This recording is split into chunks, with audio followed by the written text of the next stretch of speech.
हाम्रो यात्रा सुरु भयो है त यात्रा सुरु भयो नि त हेलो हेलो ल हो राज यात्रा सुरु भयो ल अब यात्रा सुरु भयो अब कहाँ पुग्छ छोराहरू है हामी कहाँ पुगिन्छ तर हेर्नुहोस् अब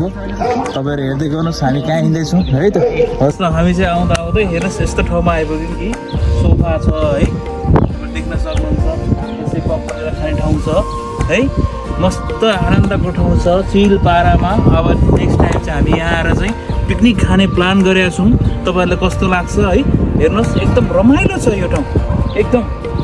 सुन्दर शान्त ठाउँमा छ एकान्त ठाउँमा छ है चट्ट आज यो सोफामा चाहिँ चट्टसँगले हामी चाहिँ यता है सोफामा चाहिँ चट्टसँगले यहाँ बसेर चाहिँ चट्टसँगले ल्याउनुपर्छ हल्का चुस्की खाँदै चट्ट